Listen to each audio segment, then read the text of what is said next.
We do have some Meghan Markle news because, of course, she's thrilled by the news that Kamala Harris is now the presumptive Democratic nominee for president. Will we see Meghan officially endorse Kamala? And could the Duchess be considering a career in politics? Oh, my goodness. Of course she probably is.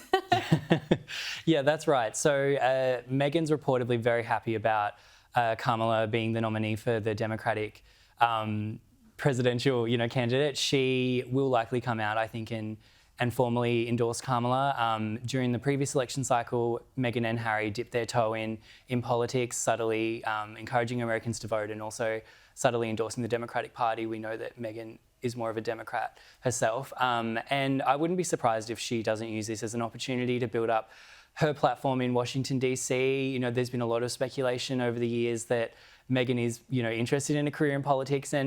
And it first came up last year, actually, when the senator from California, Dianne Feinstein, passed away, and there was a Senate vacancy. And there was, speculation, as I'm sure you remember, that Gavin Newsom would give that Senate vacancy to Meghan. So, I mean, she's certainly on the cards. That ultimately didn't happen, but it was thought at that time that she did meet with a lot of top Democrats, and she's sort of building that network. So whether that means, a ceremonial role for her, perhaps as some kind of ambassador down the line. I don't know if she would take a run at the presidency or a Senate seat, but I'm sure that she's not ruling it out.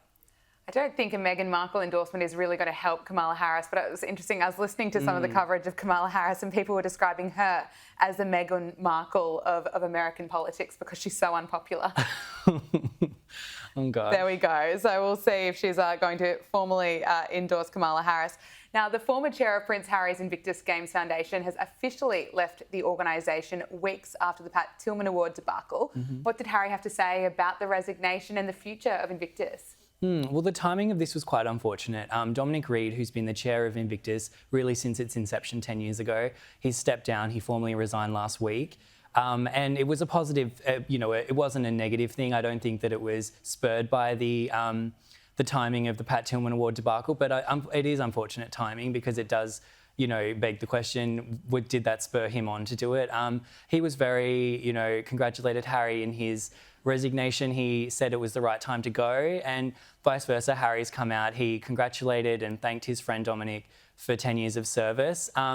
As far as what this means for Invictus, who knows? We know that Harry has recently announced that the Invictus Games will be coming to Birmingham in the UK in a few years. So certainly, the Games and this initiative is going to continue to grow, and I think it is Harry's signature cause. But in terms of a new chair, it's unclear really where in the immediate term it'll go. Okay, and Princess Catherine's family are reportedly furious with her uncle, Gary Goldsmith, after he publicly spoke out about Kate's cancer diagnosis. Tell us a bit more about Gary Goldsmith and why is Carol Middleton finally put her foot down? Well, this Gary Goldsmith, he's quite a character. Isn't he? Yeah, I mean, he's a self-made IT millionaire. He's had a very colourful life himself, and he is the younger brother of Kate's mum, Carol. He did raise eyebrows in the Middleton family, and I'm sure at Buckingham Palace earlier this year when he decided to go on Celebrity Big Brother. And this is a problem for the Middletons because, ever since Kate met William 20 years ago, they married in 2011, the Middleton family have always been praised for their discretion. They're a highly close-knit family and they're highly respectful of Kate and Will's privacy and of the monarchy's privacy. So when Gary went on Celebrity Big Brother, that was a problem for Carol, and allegedly she's iced him out and he's actually left the UK. He's now living in Spain for the time being because apparently he's just persona non grata with his family over that move. Okay, Reilly Sullivan, thank you so much. Really appreciate it. Always.